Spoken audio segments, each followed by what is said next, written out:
to Stock Charts Trading. Today we're going to be talking about ETFs, trends, and in particular, we're going to be reviewing the channel zone and what it looks like on ETFs. Right now, we're looking at SPY. I basically use the top of these two highest highs. Then on the bottom side of the channel, I use the tops of these two lower highs. As you can see, price came right now up into that zone, so we'd expect to take a down trade here. You say where to? Using a target. Basically come off of your old lows. I'm a support and resistance trader, so support, here we are. Back here, we have other lows that help identify that low. Right here, we have highs, comes up against those highs and then falls back off. And here's a little bit higher low where price came back up and then down to the lower low. And here we found support also at this higher low. So for me to take a down trade here on SPY at around $350 and have a target of 320 is a great trade. I've identified my entry and my target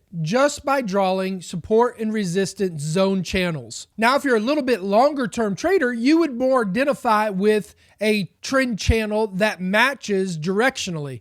So you would come off of these lows, you'd come up to these higher lows where you could see the cluster of the candlesticks. And voila, here would be a longer term place to wait for price to fall down to around 305. So you built this cluster off of this support area. You have more support here for the upper band. You have a gap area, and I love gap areas for support and resistance. You have two support lows here and a little bit of resistance at this upper band. Next chart, gold. We are 90 days, 1 hour. I like using a 1 hour because it gives you the nice cluster effect. So back here, we have a low. We have a higher low. We have a higher low here.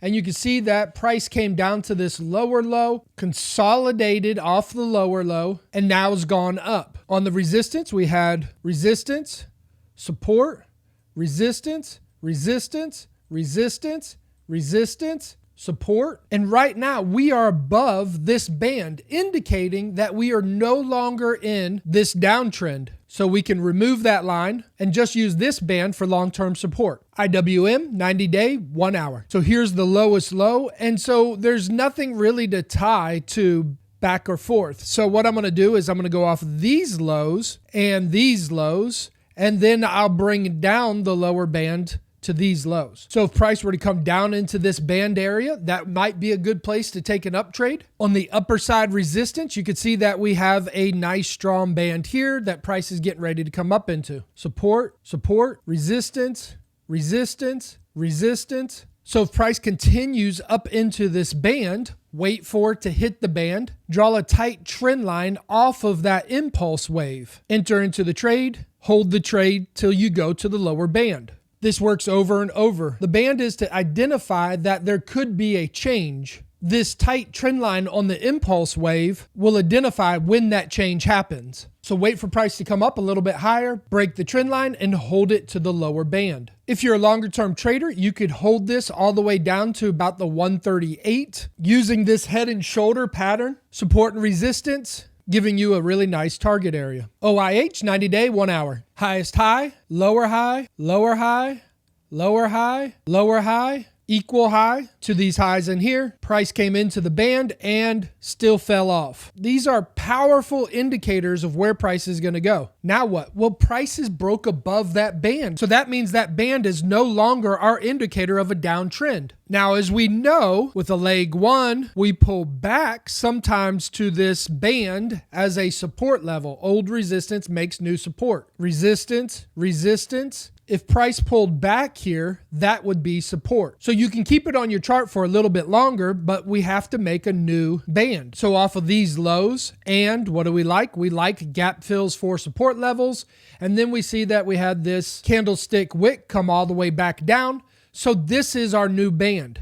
Price comes up into these old support resistance levels, falls down. It would probably land in this band. So let's wait and see what happens on OIH. QQQs, we have support, support, support, support, support. Identifying this zone is awesome for when price comes down, take an up trade. Price comes down, take an up trade.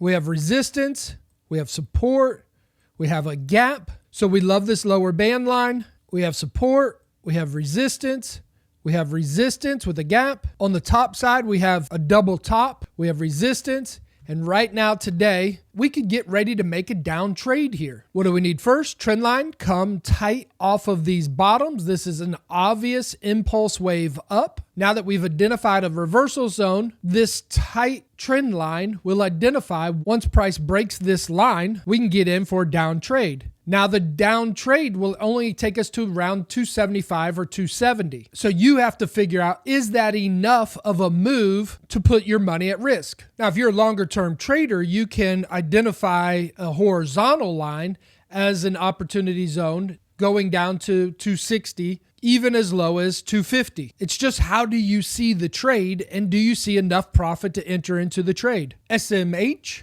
I entered this trade right here. I did a TikTok video on it talking about how I entered into the trade, and now price is higher than where I entered into the trade.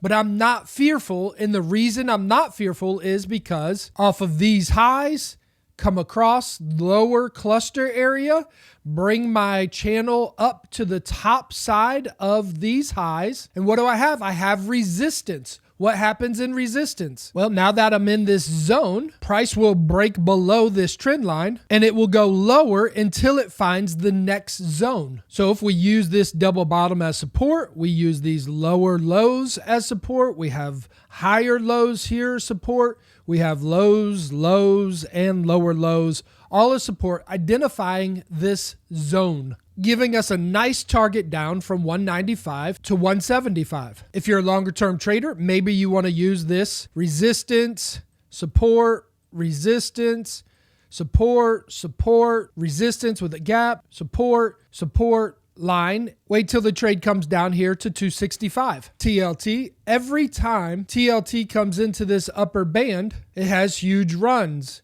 to the downside. And that's what I love about this system, because you get in here, have a huge run down with a target. You could set your stop loss above this upper band or the highest candlestick near the upper band. As price moves down, set your price above the band. As price goes lower and breaks these lows. So right here you have a low. Price broke that low, and then move your stop to the last high. Right here you have a low. Price broke below that low. So now you can move your stop down. And here you enter into the zone, take your profits. XBI right now in the zone, broke the trend line. Set your stop up here. Set your target down here. XLP, and one way to know that you're drawing the correct lines, you should be able to duplicate it up and use it on the other side of the channel. Seeing that this cluster and these lower clusters match these clusters up here. Where's price right now? It's come up into the upper zone. What are you thinking? Trend line off the bottoms.